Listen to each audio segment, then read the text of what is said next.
1. I've been working at a very popular Italian-American restaurant. I've been doing so for over 2 years, hired on as a server. I've cross-trained on nearly every aspect short of being a manager. Suffice to say, I know what I'm doing. Anyways, where I work there's a table standard maxing at 3. It can vary depending on managers and skill level. Anyways, I'm sat at a 13 top full of children and 4 adults. Side note, any table over 7 people needs another server for every additional 7 people. So I'm basically taking 2 tables in 1. Okay, fine, everything is going great. Oddly enough, the problem in this story doesn't involve them. Moving on, I'm asked by the host to give me another table. So I said sure. That table is set, and all goes well. I get asked to take another table, making it effectively my 4th. At this point, the 13 top is mostly taken care of. I asked my manager to give the kids our to-go cups instead of our small kids cups, so I wouldn't have to refill so much and can focus on my other tables too. So at the 4th table, there are sat 2 older women. Let's call them Thing 1 and Thing 2. The host has graciously told me their drink orders and I put them in. I arrive at the table and I'm barely able to greet myself. Thing 1 asks for a light meal because she can't eat that much. So I point her to the shrimp scampi duo we have for lunch. She argues with me through every other suggestion and settles on soup and salad. Surprise, surprise. Mind you, it's the same cost. Anyways, Thing 2 also orders soup and salad, but not before she complains that her drink is wrong. Okay, no problem, I go to fix that straight away and prepare their soup and salad. Upon finishing the soup and salad, I see we currently have no bread. On my way out to their table, I grab her a new drink and I let them know the bread will be out shortly. Thing 2 decided to bitch about how she didn't want her soup and salad together all at once. Forgive me, I thought you saw the 13 top and the other table I was tending to. My bad. Not to mention nothing was specified, though I suppose I could have asked. But I didn't, as they seemed to be in a rush anyways. I bring out the bread thereafter, and I refill them a few more times. The 13 top finally pays and leaves. My other table is paying, and these ladies are about to cash out. That's when Thing 1 decides to ask me, "Excuse me, but is it always this slow on Sundays?" What do you mean? You know, is service always this slow? Again, what do you mean exactly? What about my service was slow today? Oh, you know, with the bread and her drink and the soup and the salad. First off, ma'am, I'm sorry you feel it was slow. I had a table full of adolescents and nothing about my service was really slow. You got upset when I brought your soup and salad together, which would have been welcoming to any other guest. I corrected your drink as well. The only thing you can say you didn't get on time was your bread. So if you'd like, I'd happily send you home with some fresh ones in addition to the ones you have here. Oh, okay, that will be okay. So I do just that. I think they were taken aback by my ability to be stern, as they still left me a $5 tip. Their bill was $20. Remember, servers, be kind but stern. Don't lose control of your tables. 2. So I work for a generic fast food place number 54, and for the sake of this story we'll call 4 Girls, or FG for short. This story takes place back when I had first started, since I was still new and didn't know how to put the burgers together. So my main job was to make the store look clean and take people's orders. Simple enough. Under normal circumstances, it all began on a sweltering Sunday morning in the middle of July. Now at the FG I worked at, we opened at 11, so on Sunday, you don't get very many customers because many are still in church. So me and my other co-workers mostly hung out and finished up some opening jobs that we couldn't get done before 11, such as dishes and the like. As I'm drying dishes, I look at the security cameras we have set up in the back, and I see this massively obese woman walk in. I'm talking someone who could be qualified for my 600-pound life, as well as her small obese son that looks no older than 7, and looks the same weight as me at the time. They both obviously just got out of church because they're wearing their Sunday best, and the son obviously felt uncomfortable in an ill-fated suit that would most likely end up useless in a year or 2. I set the dish I was drying down, and tossed on an apron ready to step into this pit of diabetes and grease that this woman is about to order. Surprisingly, she actually orders something pretty normal. Don't get me wrong, it was still fattening and heart-clogging, but it wasn't any worse than any other thing on the menu. Here's how the next encounter went down. As best as I can remember, it's been almost 2 years now. "Alright, ma'am, so would you like her order of stupid amounts of grease and fries?" Yes, that seems right. Could I also get 2 large drinks? "Of course, your total will be $15.34. She hesitates for a moment before reaching into her purse and pulls out a debit card, and then hands it to me. "We have a chip reader down there, ma'am." She gives me this half glare, like I had insulted her intelligence with that grand insult. "All right, ma'am, your order number 15. Have a good day." "You too, God bless you." I call back the patties to a resident grillmeister, as he'd like to call himself, and have to take a moment to confirm how many patties she wanted because he couldn't hear the first time. The whole process took about 10 to 15 seconds at most. More than enough time for the woman and her son to walk away. However, when I turned back around, the woman now had her hands on the countertop and was leaning slightly over the register. "May I help you, ma'am? Did you forget your drinks?"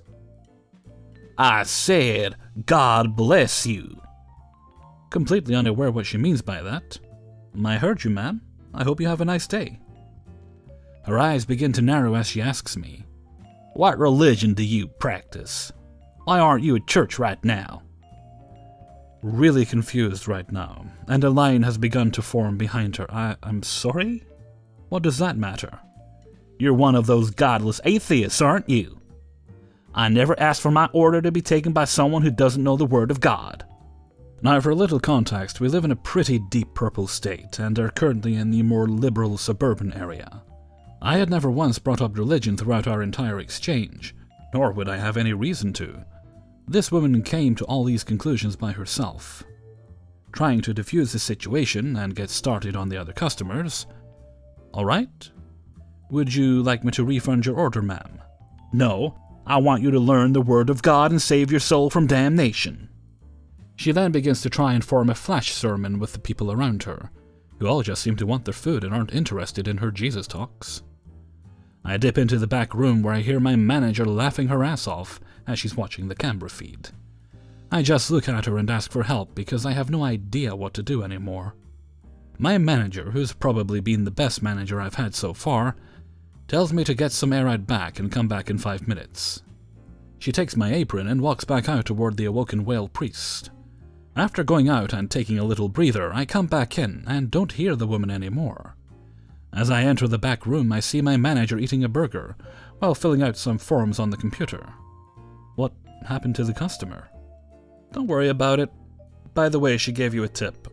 She slides me this super fake-looking $1 million bill that, when I flip over, shows a local extreme religious group in the area that promotes the coming apocalypse and the like.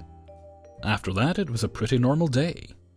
However, I still have more crazy stories from the year working at FG, but this was the earliest and most confusing to me. 3. I've got a regular. He's a bigger dude, white hair, larger white beard, biker. Loves his Harley and truck. A veteran. Only drinks Coors. Has quite the potty mouth. A bullshitter. Not afraid to voice his overly conservative views, especially about them damn kneelers in the NFL. Eye roll. This story. 3 weeks ago, we were still on good terms. I always had his beer ready when he was just finishing his first one. I never spoke up to him when he started on his narrow-minded rants because it's not worth the ensuing argument. Anyways, he ordered a quesadilla for $6. He always pays up front, but did not for his quesadilla. He did, however, throw a $5 bill down for his next Coors, $4, about 30 minutes later. "Hey, I still got you down for a quesadilla. It's $6 and some change." "I already paid for that." "You didn't because it's in my point of sale, and it wouldn't be in there if you did pay for it. It's $6 and some change." "I'll pay for it, but I already did. I know I did." To which I informed him he paid for his next beer, but not the quesadilla. He starts getting agitated. "I'll pay for it, but I think what you're trying to pull on me is absolute bullshit." He thought I was making him double pay for his quesadilla because somehow I would be gaining immensely from this.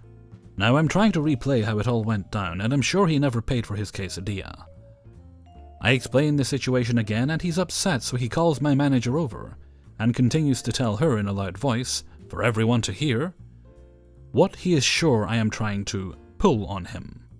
If this were my bar, and my bartender tried to make a patron a regular at that, double pay for their food, they would be fired on the spot.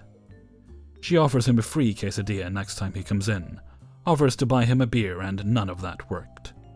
He was also a number of beers deep, and in Washington, it is illegal to serve someone showing signs of intoxication, like lose your job illegal. So I talked to my manager real quick about cutting this guy off. She fully supported my decision. So about 10 minutes after our quesadilla conversation, I inform him, in probably not the best way, but fuck it. By the way, that'll be your last beer here tonight. That was definitely the cherry on top. To end the story, he hasn't acknowledged my presence in 3 weeks. It doesn't bother me really, so I try to kill him with kindness every day by greeting him and asking how he's doing. His reply every time so far is to look away from me and walk away. He then leaves the bar right when I start my shift to avoid me. I think I'm more entertained by how petty he is, and how his pride is getting in the way of his entire life, so it seems. He comes back every single day, threatens to bring his business to the bar next door, but they kick him out because he swears loudly when families are in there trying to enjoy their family dinner. I'm not worried about it. It's actually beginning to be quite an entertaining game among other regulars and co-workers on when he'll break the silence. He also tries to order beers from servers at the bar while I'm bartending, and they say, "Oh, Impeccable 999 can help you. He's the bartender." It's comical. He hasn't tipped me yet, not even 50 cents. Not a big deal, it's $1 a beer anyways. 4. This was more mean than anything else, I guess, in retrospect, but one of the funnier moments in my time waiting tables. This was during my last stint of waiting tables before the soul-stealing drudgery of dealing with the public got to me, and I moved to the Kitchen Expo, where I found out being an asshole was cherished and praised. Waiting tables on a Sunday brunch at the Cheesecake Factory. Where this one was is basically guaranteed to be busy every single day, except for a few hours between lunch and dinner on like Monday. I have my usual section totally packed out, doing fine, for me barely keeping my head above water.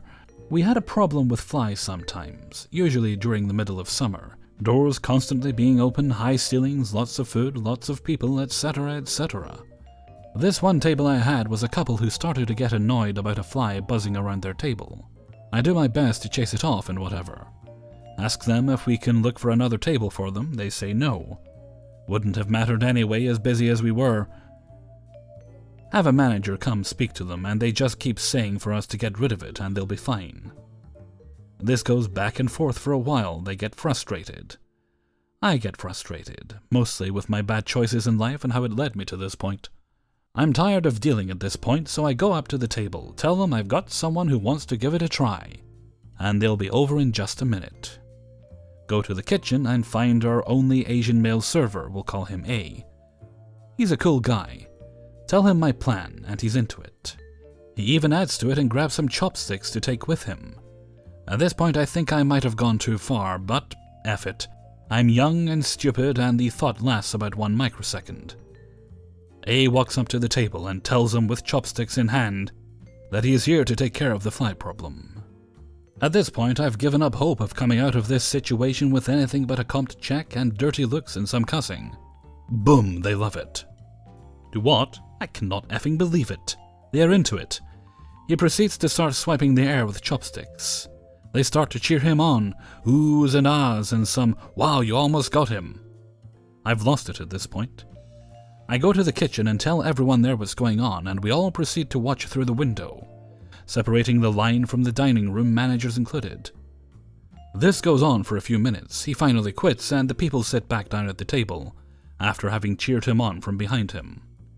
I approach the table with trepidation, and find out they are grateful for the effort, but he just wasn't able to catch it, but that he did have several close calls.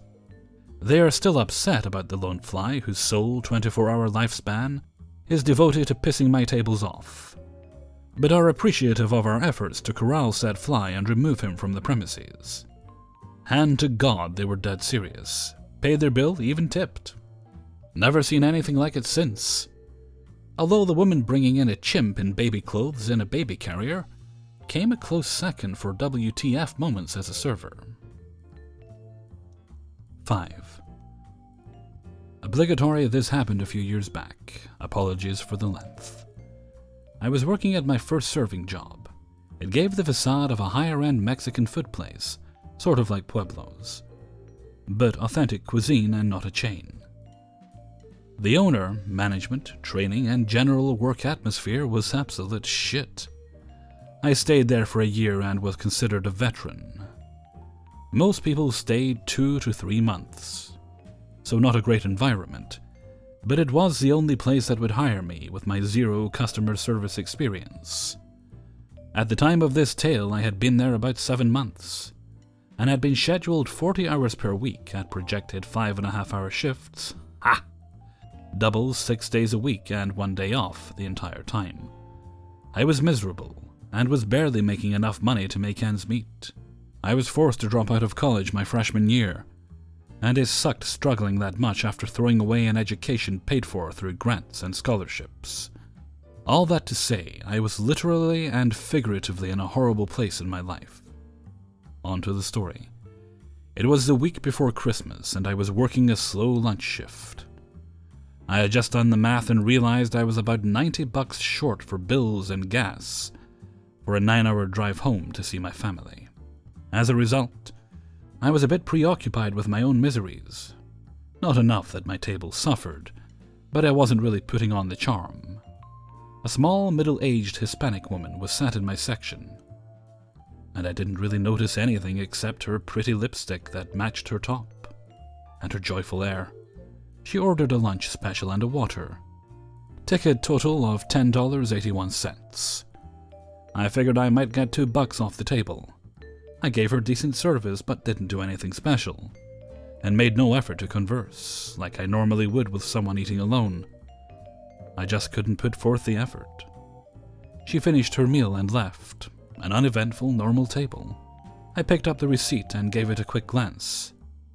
She left $1.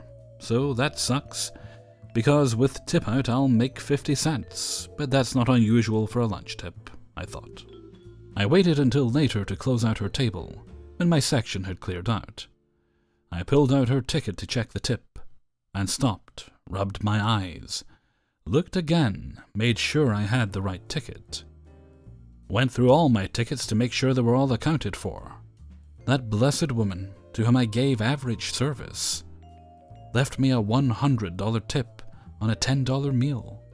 I didn't go above and beyond for her. I didn't tell her about my struggles. I barely even looked her in the eye. And she tipped me enough to pay my bills and see my family in one fell swoop. I ran into the closed-off party room where we hosted buffets and bawled my fucking eyes out. My co-workers and manager came in, wondering what table wrecked my shit. I was a snotty, sobbing mess, so I just handed the ticket over and wailed. I didn't even put lemon on her water. And now I get to see my family. There were smiles and hugs all around. I kept blubbering about how I didn't deserve it, and my manager said, "You may not have earned it in that moment, but you deserve it for all the other moments you earned more."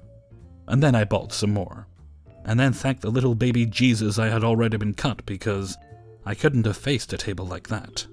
I've always held on to a belief in Santa, and that when you're an adult, he isn't the big jolly man with a white beard and proclivity for sleighs and excellent delivery services. Santa is whatever is needed at the time, and he sends messengers to get the job done. It's silly, but it makes me happy. Sometimes Santa is a jolly Latina with a matching Christmas blouse and lipstick. All that to say, I can't wait until the day I have the money to pay it forward and be a Santa for someone. I welcome any other stories about great customers because I've had a shit week, month, semester. I remembered this story out of nowhere and it put a smile on my face. I hope it does the same for you. Hey everybody, Hellfreezer here, and thank you very much for listening to Spinning Plates, number 19. And thank you very much to everybody who allowed me to use their stories in this video. Now, I'm going to keep this brief because I want to get the videos made and try and be relaxing by midnight. That's the plan. I have many snacks waiting for me, and I'm going to watch stuff, no idea what. But I finished Sabrina, finished House on Haunted Hill, finished Altered Carbon. I haven't started Daredevil yet, but I'm not really in the mood for it. I'll find something.